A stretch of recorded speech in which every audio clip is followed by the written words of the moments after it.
Gwyneish le Corja is Misha Paula Quinigoin. Ladies and gentlemen, my name is Paul Cunningham. I'm delighted to be with you here today. And I'd like you to welcome in an appropriate way my distinguished panelists. So I'm happy to welcome Chris Fabian, who's Principal Advisor in Innovation for the UNICEF Office of Innovation. Sylvia Sforego, who's Director of the Frugal Innovation Hub at Santa Clara University. And last, but by no means least, your own Sonia Sachs, Director of the Health Sector's Center for Sustainable Development at the Earth Institute of Columbia University. Thank you.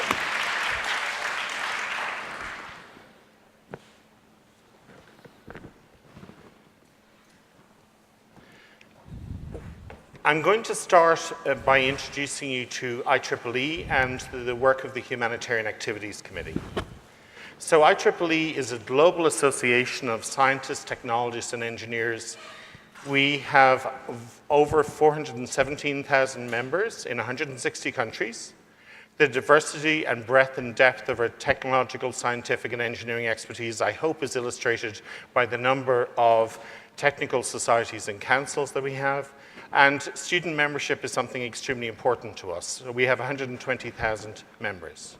And I'm hoping that at the end of today, we will have more members. So how do we deliver value to humanity? We organize over 1,800 technical and scientific conferences a year. We publish over 4 million technical documents. We're responsible for over 200 top-tier cited periodicals, and we're actively involved in standards. The one of which you know best is Wi-Fi. In terms of social impact, we add value in 4 key areas: global public policy, sustainable development work by volunteers, continuing education and certification, and a critical area from my perspective for all of us today, ethics and technology. So the work of the Humanitarian Activities Committee, which reports to the IEEE Board of Directors, is to strengthen the capacity and impact of IEEE volunteers contributing in sustainable development activities around the world. And we do that in a number of ways. First of all, raise awareness. It's amazing the number of scientists, technologists, and engineers who don't realize the contribution that they can make to the wider society. By facilitating appropriate levels of education for people at different levels of experience, to provide funding for relevant educational and community building activities, as well as projects and events that involve IEEE.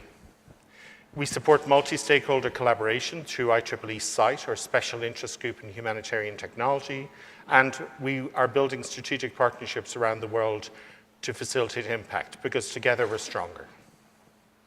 So this just gives you a snapshot of the type of activity that HSE has supported just over the last 2 years. SITE, I hope, is something that some of you will go online and join. It doesn't cost you anything, and you don't even have to be an IEEE member. So the Special Interest Group in Humanitarian Technology is designed specifically to facilitate collaboration between IEEE and non-IEEE members. And we currently have site groups in over 40 countries in the world, addressing a variety of different domains, including agriculture and nutrition, education, health, communication, and of course, energy.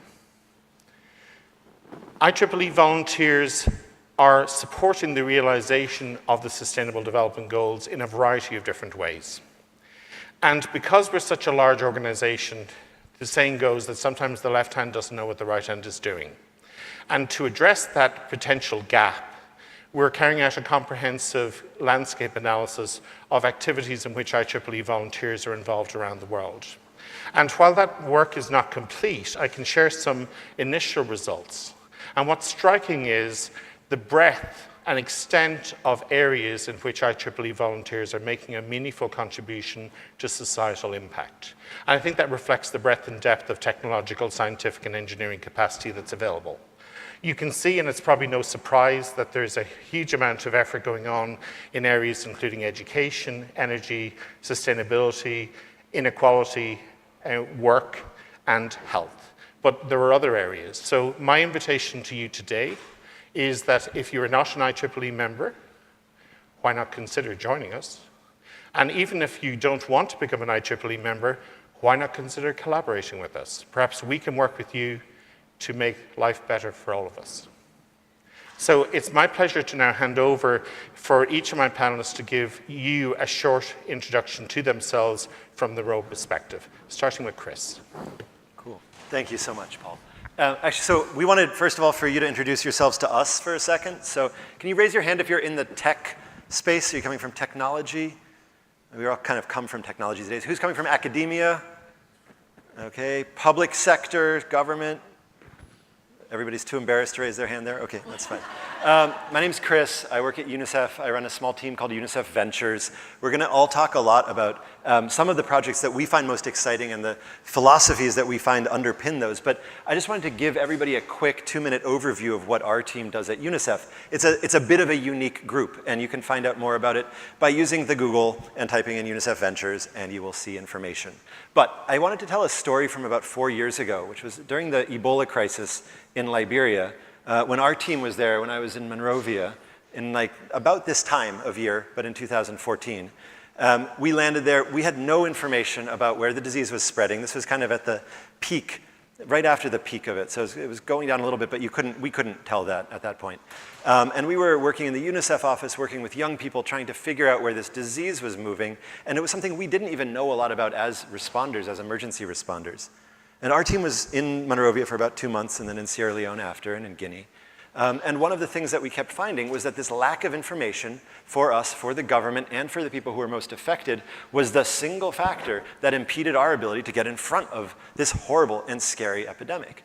And we worked with young people in Monrovia and built up a system off of an open source platform that we'd built before. So we have a system called UReport in UNICEF. UReport has about 5 million active users, young people who send in text messages and get and receive information. And during the Ebola crisis in Liberia, we built up a version of that because it's open source. We could build it quickly. We could work with the Liberian telcos and with other UN agencies. And within about a month, we had 10,000 young people from throughout Liberia texting us and the government information about whether their school was closed, whether there were cases in their areas, or what they thought was most important. And that type of system, that type of real-time information, gave us a fundamentally different way to approach a problem that's increasingly present, right? Pandemics are something that's now here in the world at a speed, size, and velocity that we couldn't have imagined 50 years ago, as is climate change, as is job loss, as is blah, blah, blah. It's a dark world we're living in. But the idea of real-time information and the idea of having systems that can provide us with that type of real-time information is central to the work that we do in our team. So I think we'll talk a little bit more about that later in the discussion today, but very excited to be here and share the stage with these other distinguished guests. Thank you. Thanks, Chris. Are those slides there? Or you can just stand from there. Sylvia. Oh, yeah, the slides are here. Yeah, please. And the clicker is on the desktop. Thank you.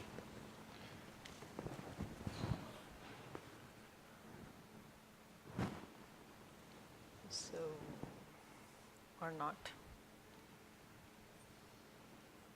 Okay. Hello, I'm Silvia Figueira. I work at Santa Clara University, which is a small university in Silicon Valley in California. And I'm the director of a Frugal Innovation Hub, and I'm going to talk a little bit about what we do and what Santa Clara engineering students do. So we're part of a school of engineering, and we have a long tradition of working on humanitarian projects. So the students in Santa Clara, we have this idea of engineering with a mission. So we attract students that are interested in doing, something good somewhere.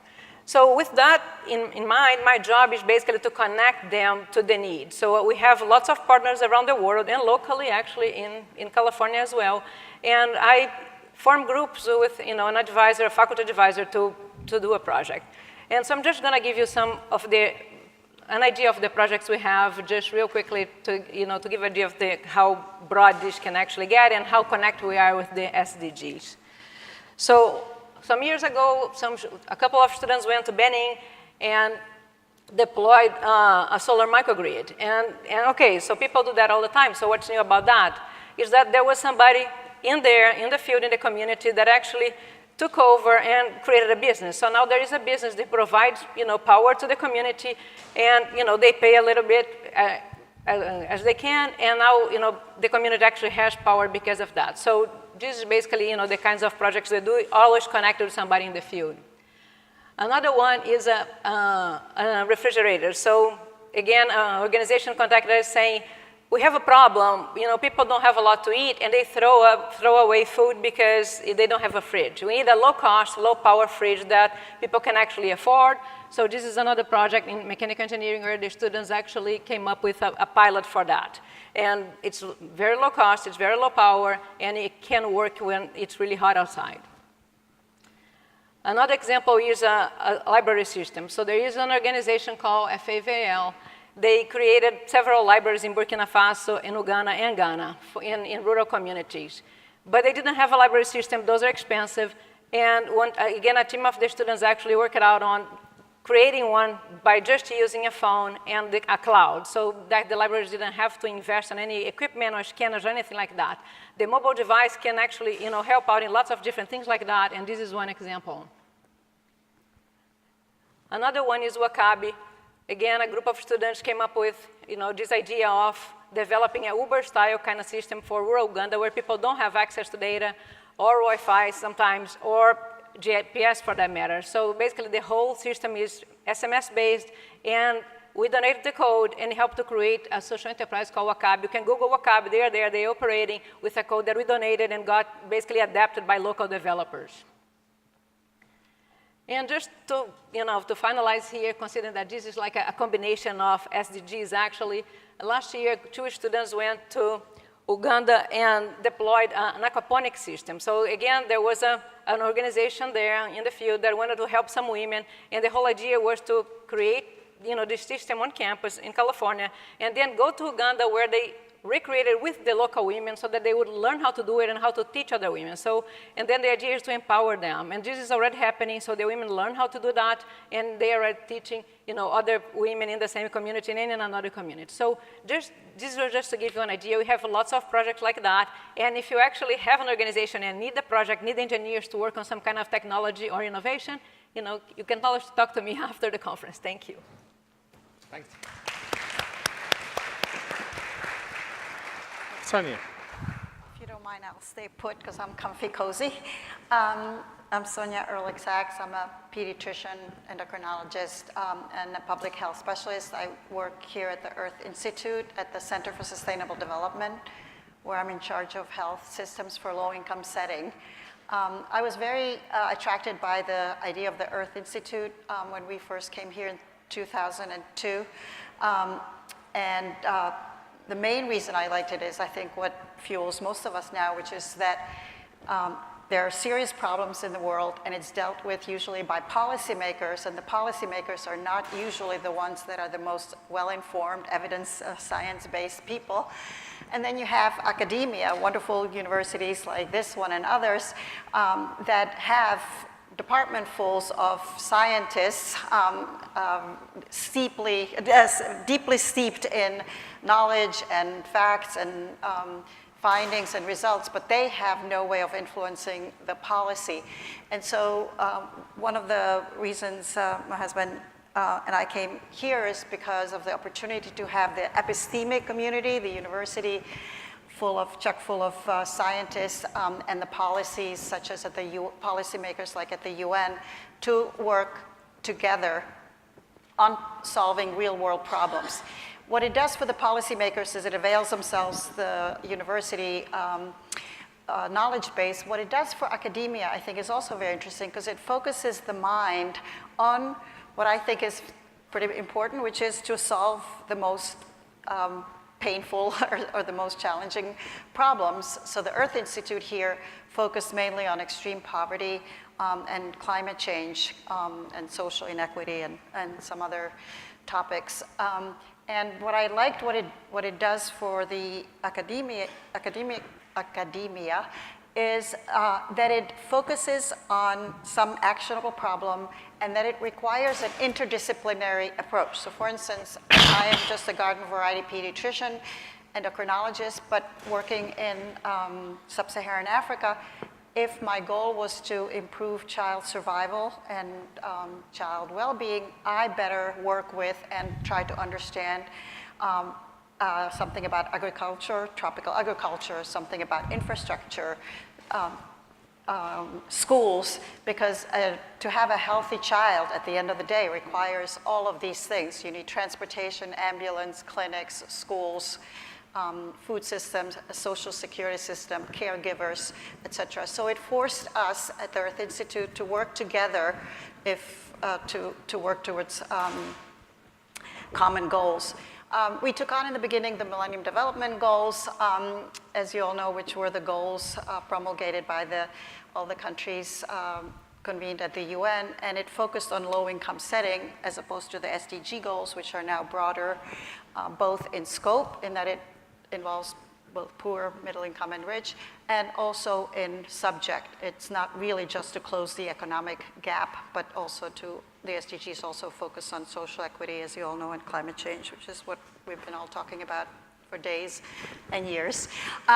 The specific project that I was involved in was something that we started in 2004 called Millennium Villages Project, which was a project to see if the Millennium Development Goals can in fact be reached by a 10-year milestone, which was 2015, in very poor and rural areas of 10 countries in sub-Saharan Africa, where we addressed all of the underpinnings of poverty.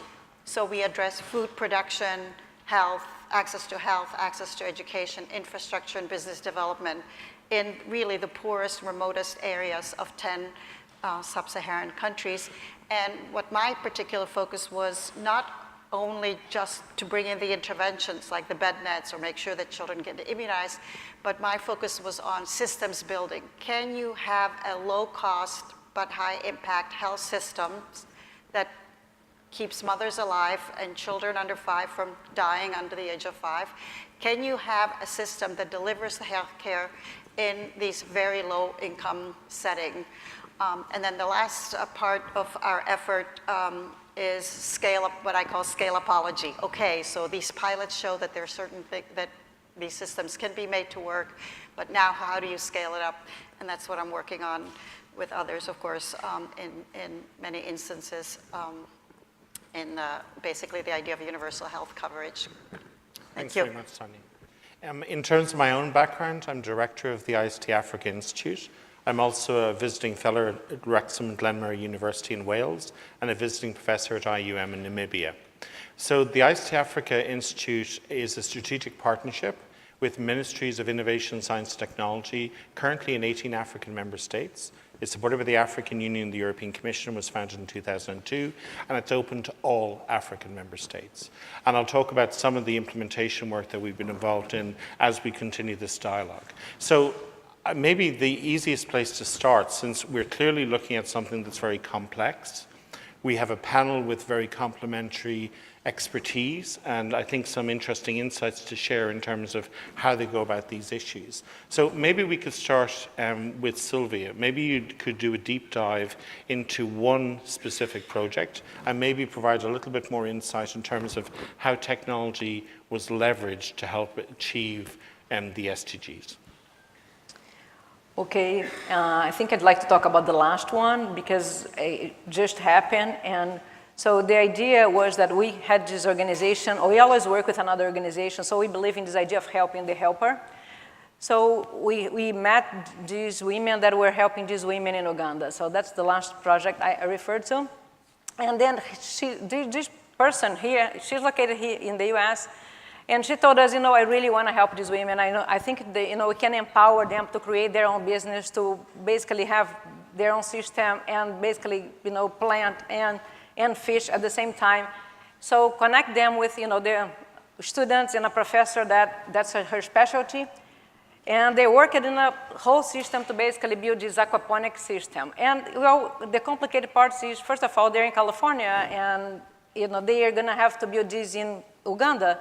So they had to do a huge research, understand the local resources that were going to be available when they actually went to Uganda. So these are, part of the complications. They have to really understand, the setting and the local resources that you're going to have and the capacity that, the people are going to have there to do these things. So they worked, for months on the system, communicating all the time to understand better so that they went there. They were able to actually buy the things that were available and build with the women, and so that they would learn the process and be able to replicate and teach other people. So it wasn't just build and donate.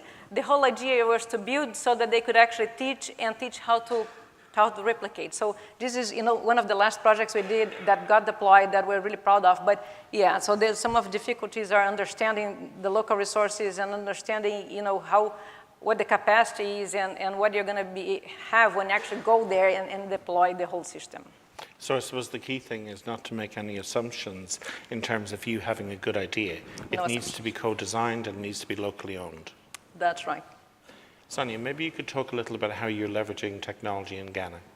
So in the context of building health systems in very low-income setting, basically in places where there's hardly roads, electricity, water, we have learned that you can actually have a pretty decent health system for what now would be about $80 per person per year, but we did it for $40 per person per year, working, of course, only with local people, community, district, regional, and national, no expats.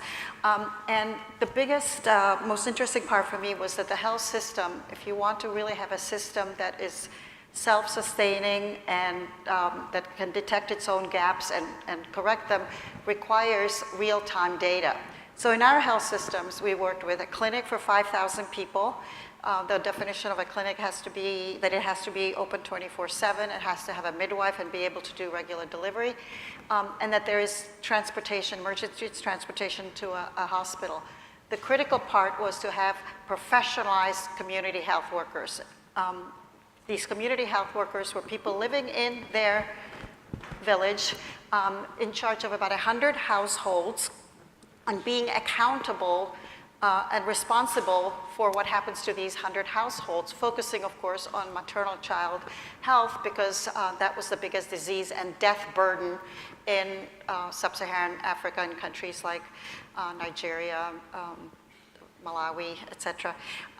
We found that we first made sure that each community health worker is, first of all, paid so that they can be held accountable rather than be a volunteer, as has been traditionally done up till now.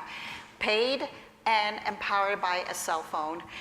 First, we used a regular phone because we started in 2005. But then in 2009, we switched to a smartphone, which at the time was expensive, but then the price went down.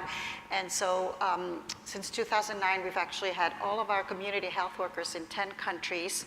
Each site is about 35,000 people, have smartphones, and it's made all the difference. We've learned, of course, from specialists like my two co-panelists.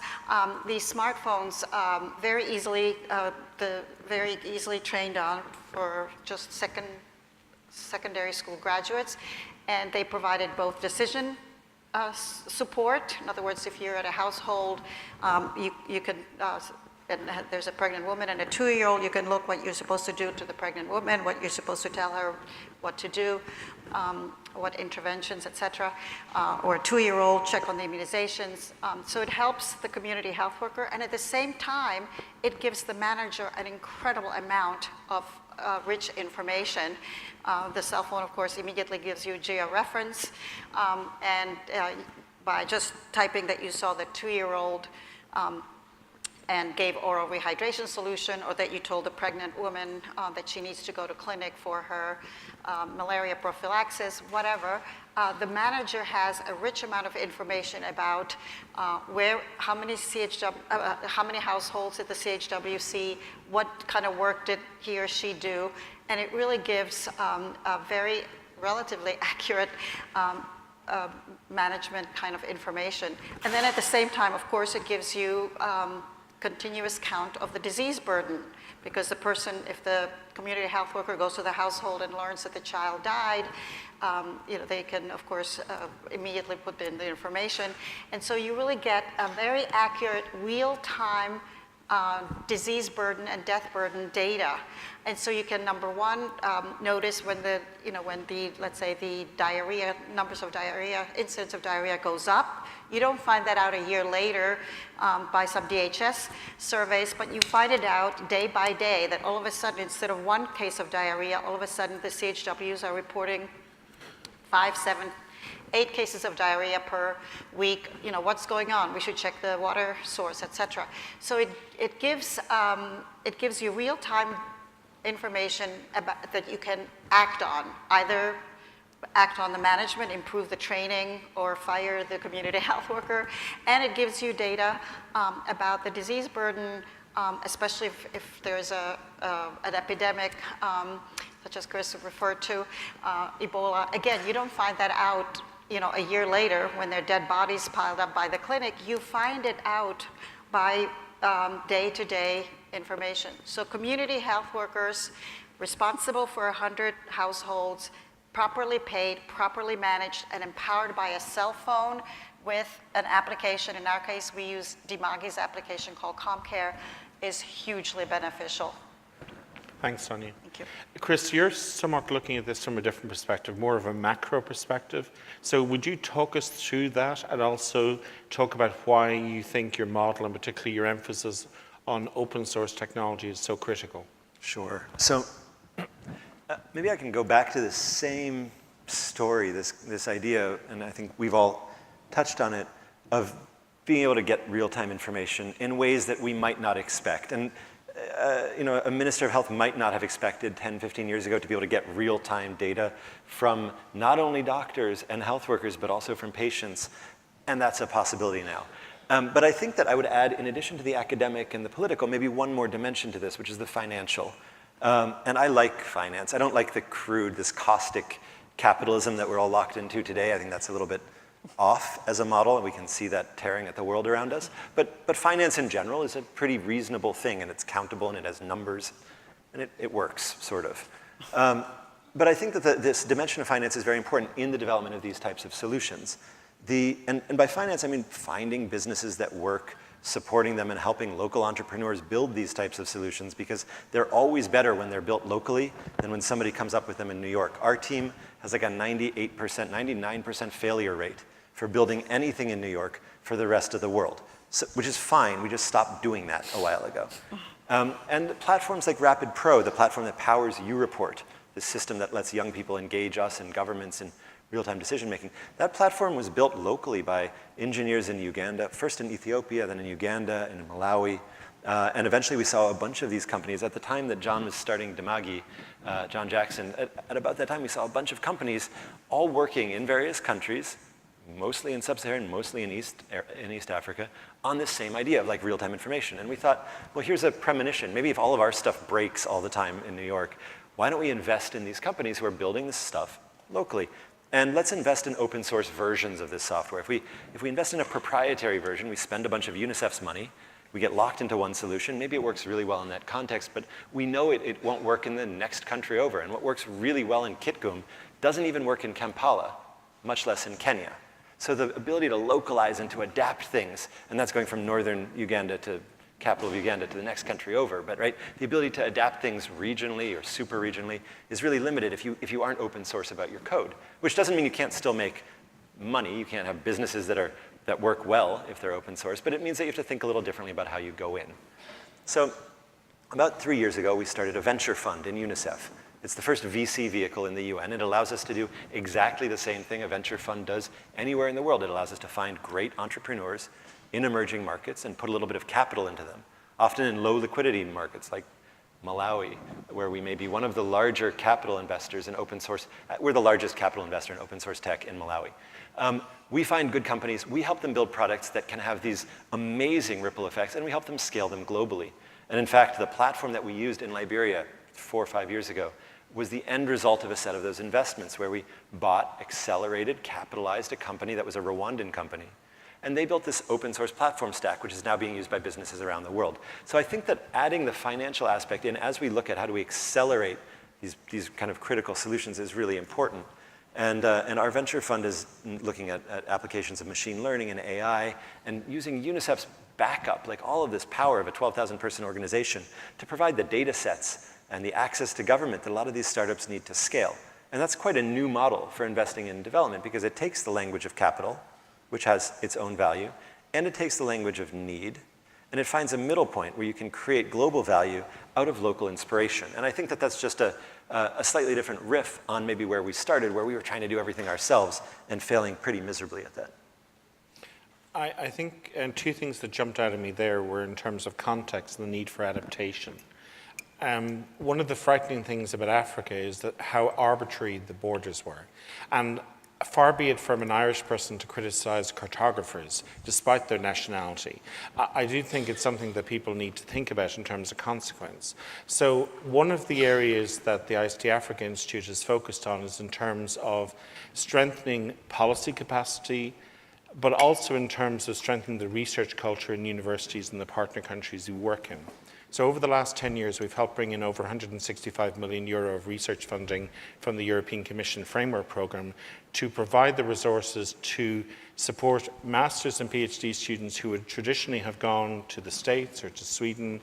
All the Scandinavian countries have been enormously generous to Africa in terms of scholarships, but provide them with an opportunity to work on local societal challenges. And one of the projects that we're currently involved in is a project called mHealth4Afrika. We provided evidence to the European Commission a few years ago to justify the first ever technology call. There were 2 calls focused on African societal challenges. Those of you who work with NIH and the National Science Foundation here in the States or the European Commission would know that the research challenges are driven by the funder. In this case, these 2 calls were designed that the African participants would design what the calls should be about to make sure that they were relevant to their environment. So one of the projects that was funded under that call is called mHealth4Afrika, where we're working with ministries of health, district health offices, clinic managers and clinicians in Ethiopia, Kenya, Malawi and South Africa to co-design a platform that's designed to work on a cross-border basis, because illness does not respect a passport or a visa. The fact that you have these challenges, these silos between what happens on one side of our border and what happens on another side of our border seems asinine to us. So over the last 3 years, we've co-designed that open source platform that's currently being used in resource-constrained environments in those 4 countries. And what jumped out at me in terms of what Chris was talking about was that very key importance of having an approach that can be adaptable, the importance of rapid prototyping, working with local partners in those countries, having the Ministry of Health co-design what they need to solve their needs at a policy level, the district health offices, what they need at an implementation level, and then the clinicians and the clinic managers in terms of what they need to do their job. So we need to be thinking about this from a kind of a multidimensional point of view. And I think taking that kind of interdisciplinary approach of bringing together stakeholders with complementary experiences and perspectives is, I think, enormously important. Which brings us nicely on to our second topic, which is how do socioeconomic and sociocultural factors impact on selecting appropriate technology? So can we start with the hand grenade? Who would like to describe what they would regard as appropriate technology? Chris? I've got a different hand grenade. It's about borders, so maybe I'll start with that. Please. Not a big fan, personally. Because if you look at borders, does anybody go like mountaineering or hiking? No, nobody? There are no politicians and no hikers. Okay. Well, if you do decide to go in the mountains someday and it's really cold and you're out there and you're lost and about to die, the way to figure out how to survive is you go and find a straight line. I'm giving you a tip. I'm saving your life right now in Columbia University. Find a straight line and go towards that, because only humans build straight lines. There's no straight line in nature. So if you find a straight thing, go towards it. It's some human-made structure. You're welcome. Look at a map of any country in the world. You'll find an awful lot of those straight lines. That's because those are not real things. Sorry, political science students. And they're not real because they were drawn by a bunch of white people in Europe a long time ago on a piece of paper. My family comes from Poland, what was Poland, what's now Ukraine. And there are parts of my family on one side, parts of the other, parts in the US, parts in Australia. But the borders that have been drawn on maps certainly don't define people, they don't define how diseases move, and they can't define how we do whatever this financing of innovation stuff that we're talking about is. And I'll give you a very specific and concrete example of why that is. Right now, there are about 60 million kids who are on the move because of war and violence. 60 million kids around the world, and you see a lot of it now because like suddenly they're in Europe, on the doorstep of Europe. But in fact, the brunt of the refugee crisis is borne by Central Africa and South Asia. And these are countries that have quietly, and the countries in the Middle East like Lebanon, for years and with great humility taken on huge numbers of refugee populations from their neighboring countries and supported these populations to help young people have access to opportunity and choice. But suddenly they're on the doorstep of Europe, look out. The world is unfair. Anyway, we're living in a world with 60 million young people who are on the move because of violence. And UNICEF as a construct was built to deal with sovereign states. That's how the United Nations, it's the United Nations, right? So we're built to deal with states. And it's very hard for us in a world which is on the move to start to understand how to deal with these populations. Because if it's a state, if it's Kenya, we know how to deal with the Minister of Health, Minister of, I don't know, Education, Minister of whatever. That's what the organization was built to do. But if we need to provide the type of services that Sonia was talking about to a population which doesn't have that interlocutor, we also need to think about how to reframe our own organization, our own financing structures, and the type of data that we collect. And this again points to why the proprietary solution, whether it's on the side of data or the IP that we create or how we invest or how we think about those financial flows, is really dangerous. Because if the world keeps going towards this sort of sovereign plus thing that we're all looking at, we need to be much more agile and much more adaptable in how we invest in and find problem solvers. Because what we certainly know is that the great solutions for the world's biggest problems don't come from New York, Silicon Valley, Geneva. They come from places where those problems are best described. But what those well-resourced environments do have, if not the solution makers themselves, is the networks that can allow those solution makers to scale. And that's really what we've seen in the investments that our fund has made. So we've got a brilliant drone manufacturer in Kenya. We've got somebody who's doing amazing AI in Cameroon. But they may not have access to the type of networks that we in New York have so close at hand, because you can walk out of here and hit a financier, not physically, but like emotionally, or maybe on the subway, brush up against her or him. And those are things that are at hand in well-connected parts of the world. And so I think that speaks to a slightly different method or methodology when we're looking at how we find solutions and solution makers and how we connect them to the kind of global strata that we can really use to be adaptable in these tumultuous times. So appropriate for you is fit for purpose? I'd say locally created and globally scalable. Okay. And very, very open. Sylvia. Yes, I deal with technology, and my main area, I have two hats, is I advise the projects that are mobile. And yes, it's true, everybody has a phone, a smartphone almost, and if not, if they don't have one, they have access to one in their house or in their community, and we are taking advantage of that. So, probably everybody thinks, so it's very easy, right? You write an app, donate the app, and it's all good. But it's not. So when you're asking about, how to select the technology to use, there's a lot involved in that. So first of all, people are going to have phones, but they are not going to have, actually sometimes even the place to charge the phone every night. So the phone is not always on. Also, they may not have access to data or Wi-Fi for that matter. So which makes things way more complicated. Also, here when you're developing, especially, I come from Silicon Valley, when you're developing in Silicon Valley, my students grew up, with technology all the time. So they assume, the cloud is there, and access to the cloud is free or easy.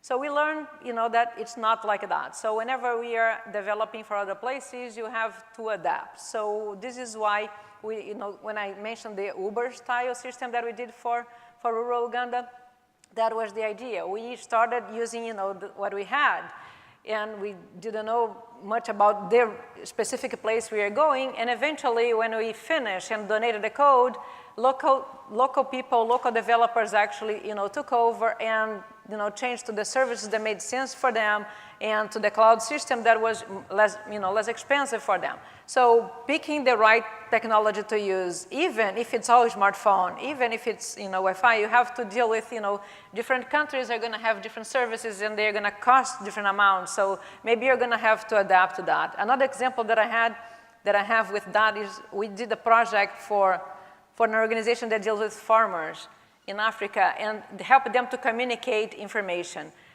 And the cost for them to send an SMS was super expensive. And you're like, in Silicon Valley, we don't even care about that. People send all kinds of things through the SMS all the time. They don't even think about that. That's actually may cost somebody, some money, some more money. And then, this person wanted us to compress SMS so that they would spend less money. So as you deal with different countries and different realities, you learn how to pick the right technology to use, how to adapt the technology that we are building to the different realities of different countries and different situations. Sonia? So the cultural, socioeconomic and cultural and ethical sensitivity of the kind of work that we do and the technology that we work with is obviously very important. It is, by the way, one of the reasons, not the only reason, why in the Millennium Villages project that ended 3 years ago, we deployed it in 10 countries in Sub-Saharan Africa, 4 in West Africa, 6 in East Africa, because they were chosen to represent completely different agroecological zones. Some were pastoral, some were, farming communities. So it was to represent different agroecological zones, but also different sociological, cultural, religious communities. And so that way we learned what are the core things that are true everywhere. Such as, some things are immutable regardless of what religion you are. And yet some things obviously are conditioned by these different characteristics of a community. So what worked in Eastern Kenya, let's say, did not work in Northern Nigeria. So we actually, this question is very interesting to me because that's what we were learning is how do you deliver the same actual service but in a different circumstances? I have also learned, though, that what might be considered culturally inappropriate is conditional on what's going on in the surroundings. So, for instance, when we were doing vital statistics, in other words, the CHWs, as they go from house to house, they are supposed to also notify a birth and a death, because we're all in the business of trying to get accurate birth and death data for the continent of Sub-Saharan Africa and the continent of Africa, because it's sorely lacking. And so we had the community health workers, of course, note births and deaths, and that in and of itself is very complicated and sensitive in that some mothers don't want to admit that it was actually a newborn that died, and so the mother might tell you that it's a stillbirth, or they don't want to even tell you that there was a death because you may have to pay for the burial, culturally necessitated burial. And so there are reasons for over-reporting, under-reporting, etc. When we started in 2008 to do what we call verbal and social autopsies, which were not actual autopsies, but it was an application on the smartphone where the community health worker would go to the house of the bereaved family, and being trained to be culturally, they were locals, but to be sensitive to the situation, they asked a certain list of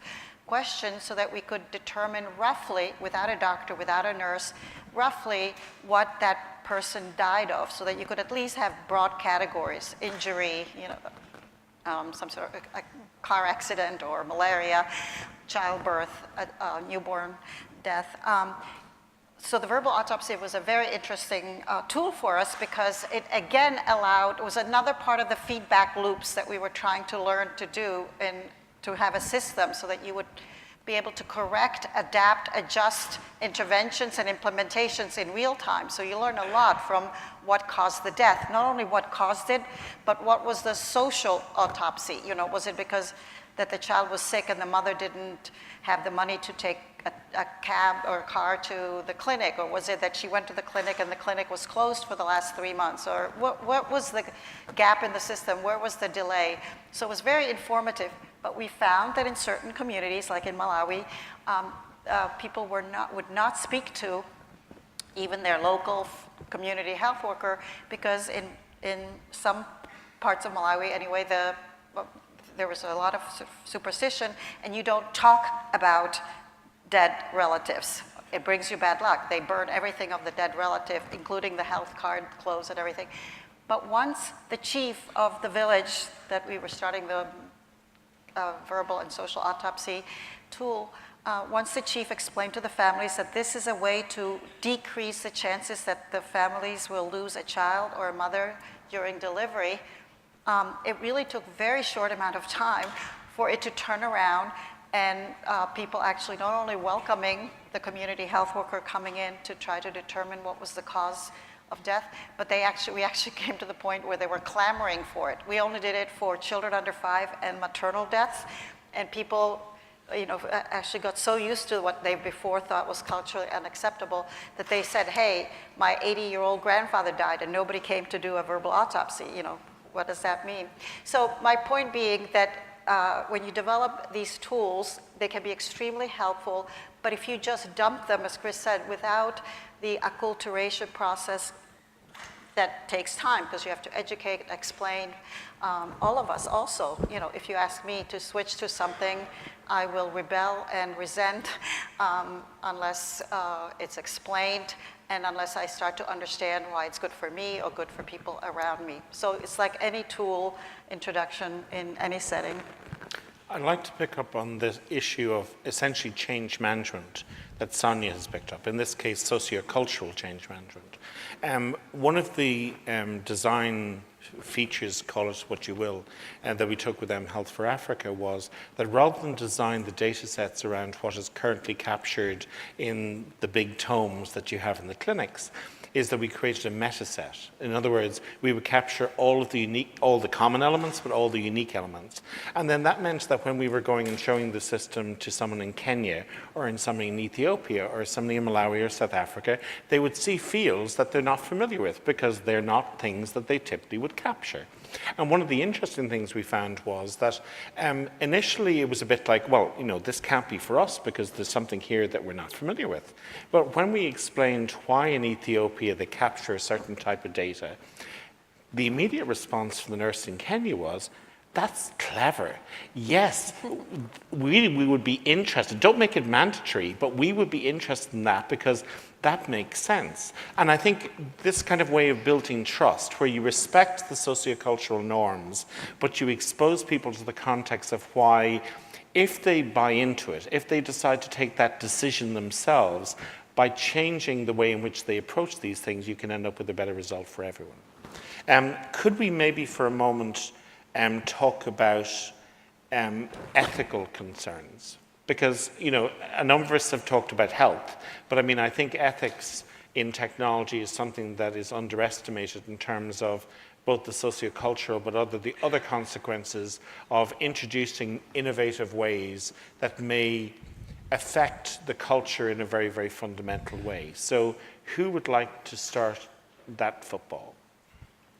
Chris is smiling. How can I resist? Because there's so much arrogance in a lot of this work that we've, my own arrogance and our teams and the way that we go forward. It's like the biggest fight that I got in the last 5 years was with Paul Allen about something that happened during Ebola. You can Google that. I don't feel like getting into it now.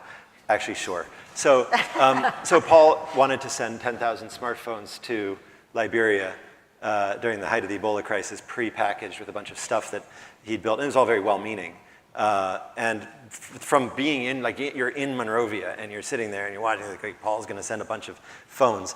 There's a whole, the people who were still doing business in October of 2014 in Monrovia who had little shops selling smartphones and repairing them, the last thing they want are Paul Allen's 10,000 smartphones to be dumped for free on the market. Absolutely 100% guarantee you the shop owner does not want that, right? Because that's going to put him or her out of business. The network operators who are most of the people running the networks for the 3 network operators, or most of the engineers had left. Most of them were either from China or Sweden, and as soon as the Ebola outbreak, they've gone. So those networks were tied together by a thread. And the last thing the network operators wanted was 10,000 phones guzzling the little amount of bandwidth they had left, which was being used to send SMSs. And that's the kind of thing that seems like a really good idea from one part of this whole spectrum, and actually isn't very good if you ask somebody who's an actual human being on the other side of it. And so I think that the ethical considerations in the space of technology and innovation, innovation's a terrible word because it doesn't mean anything and it means everything and whatever. But so there's a company here that a lot of us have used that rhymes with smoober, that you can use to get a car. And this company that rhymes with smoober started an experiment recently, I think it's all documented. So recently in Florida, Uber started to pass off a lot of it, the government of Florida decided to pass off a lot of its civil services for buses in a few cities to Uber. So you could take out your phone, if you're living in one of these cities and you could hail an Uber to come and pick you up. You guys heard about this? This was about a year ago. Great, so you can get an Uber, you get it for free, it costs the same amount as a bus, the city pays for the rest of it. So city saves a lot of money because they're not hiring these bus drivers to ride stupid bus, it's very targeted. Uber has a great thing. This is a fantastic innovation. It's crushing it, right? Yeah, technology, making everything more efficient. Unless you don't have a smartphone, in which case your bus ride is just gone. Yeah. Or if you've got a smartphone and the screen's cracked and you're too poor to pay for it. Or if you don't have that data plan. And a lot of technology is designed that way. And I think that there's a real question that we have to wrestle with on information poverty and algorithmic equity in a lot of these pursuits. When we're building big data science models that can help governments make decisions, those models are built on data sets that are sourced from the top 2 quintiles of people. Maybe you get down to quintile 3. But then they become really poor and it's hard to get data from them, so we'll just kind of point a finger there. And that means that data set isn't fair. That's not a good training set. It doesn't create a good model. It means that when you build a platform like for privatizing bus services or something, you suddenly lock out a whole quintile of people or two.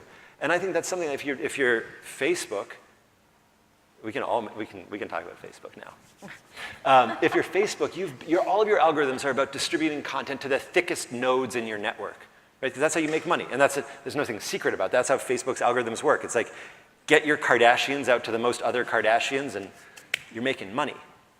But nowhere in that algorithm is there a question of how do you get a piece of vital information to a girl who's disconnected on the borders of Kitgum town, because she actually needs that information more than anybody else. And so I think the ethical encumbrance upon all of us, the thing that we should be most aware of, is that as we're building these tools, and we're so privileged to be building them in thickly connected environments, we have to look at that bottom quintile of people economically, their access, and whether or not the algorithms can see them, whether or not the data comes from them, and how we can actually build these systems with them. And that's why, again, that's why our fund is so pointed at investing in companies that are working with people who probably don't show up on a lot of data streams that Facebook looks at when it's gearing its ads to be as trafficked as possible. So I do think that there's a big ethical question, and I think that the world of fast-paced tech development has gotten it totally wrong. I think the language is pretty horrible in terms of how a lot of the sort of Silicon Valley verbiage goes. And I think that also the world of development has gotten it pretty wrong in not being able to access some of that speed and agility. And so there is a big middle ground. There's a space of translation that we need to be in to make sure that the great benefits of technology can reach people who might not be accessed by that kind of language and economic push in the traditional kind of frameworks that we've been working in. Sylvie? Yeah, I have a different perspective on. I agree with everything he said. I just have a different perspective on it. It's just that this is the reason why most of our projects are with somebody in the field who actually asks for something instead of ours going there and saying, you need that, I'm going to build it for you. On the other hand, we do projects abroad, but we also do projects for homeless people in the Bay Area. And this started, so that's a totally different setting, and that brings up the whole ethics and how to deal with a different population. It's local, they live actually around the corner from us. My university is very close to the airport in San Jose for people who have been in Silicon Valley. And homelessness is becoming a big problem as, housing in Silicon Valley is extremely expensive and, going up as we speak. So we have a lot of people living on the streets, and it's not like that. Usually you think homeless people, a mentally disabled person pushing a cart. That's not what I'm talking about. I'm talking about families living in cars. Kids go to school. Sometimes the person has a job and the mom has a job. They just don't have enough to pay for a house. So we have families living like that. And, our organization in San Jose researched and interviewed people and realized that 70% of them have a phone. And they hold on to that phone like crazy because, if you have a phone, you are able to talk to your family and friends and, you don't get depressed because depression is a big problem among homeless people. The other important thing, if you don't have a phone, how do you get a job? How do you get housing? How do you get out of the streets? So people realize that cellular phones was a super important tool for homeless people. And, Google and other companies donated 1,000 phones, and that was a good thing, by the way. So donated 1,000 phones for homeless people, and we are part of the group that actually developed applications to go onto these phones that got distributed. And interesting enough is it's the US, it's Silicon Valley, we all live there, but there's a bunch of things we didn't know when we were building these tools for homeless people. First thing is, whenever you complete a form for anything, whenever you register for a service, the first thing that you ask is the name, right? I mean, it's the obvious question, what's your name? Then what's your address? Homeless people don't have an address. Second, homeless people don't like to give their name. They don't want to be remembered as a homeless person when they are not homeless anymore. And so we had to learn how to build these interfaces, so the whole development for homeless people was totally different than what we were used to, or their students are used to, whenever they build a system for anybody, for that matter.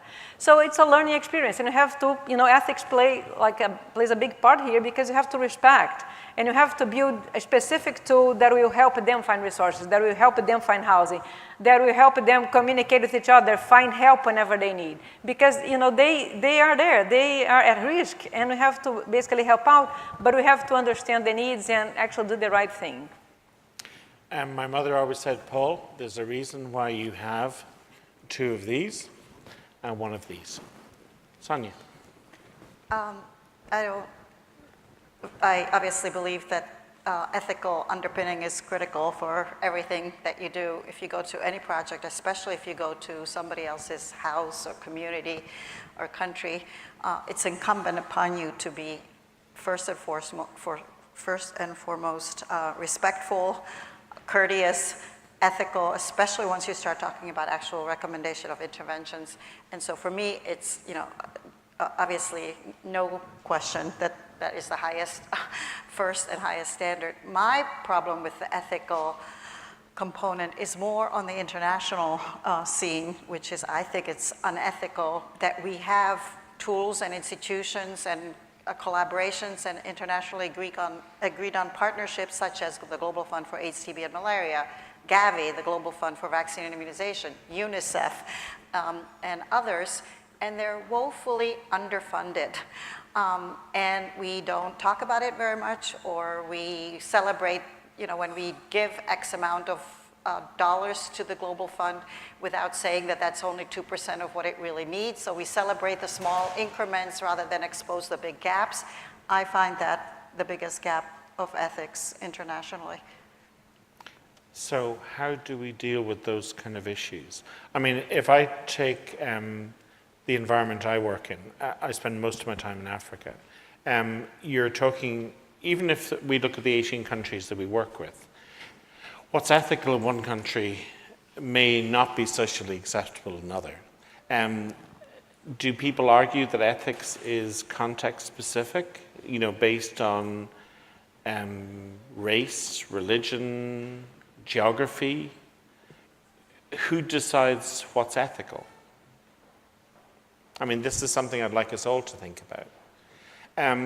Maybe as we kind of come to a close, I'd like us maybe to talk a little about how can technology and innovation be used to better effect in the context of achieving the Sustainable Development Goals. So Sylvia, maybe you'd like to start us off.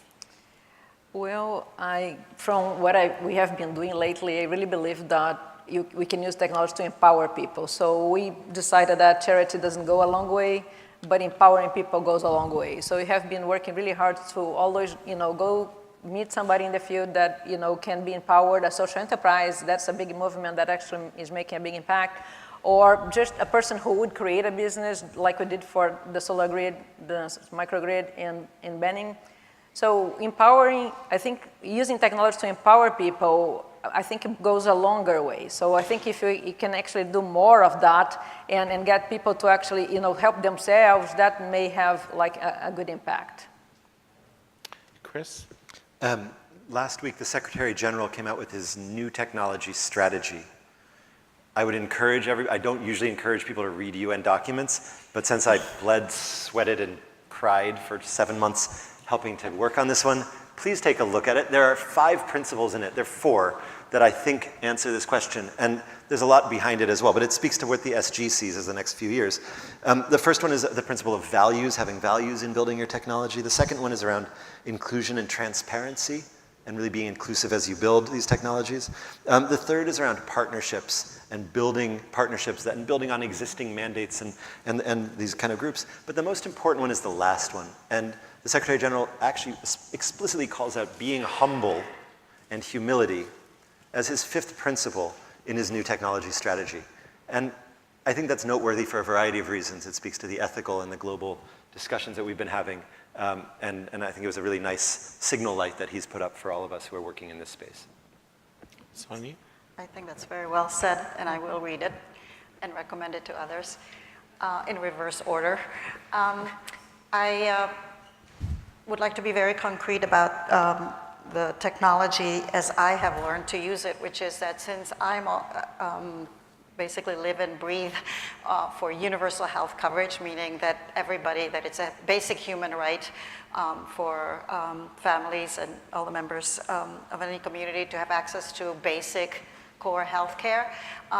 I really do appreciate the technologies that sort of frog leap or short circuit some of the problems that are experienced in low-income settings. So for instance, of course, as we've discussed, the fact that a community health worker, not a highly trained person who has gone to undergraduate and then medical school and then fellowship, but a secondary degree, secondary school graduate can actually do life-saving activities at the household level because they can actually consult by telephony, text, or algorithm, can consult a higher level of knowledge.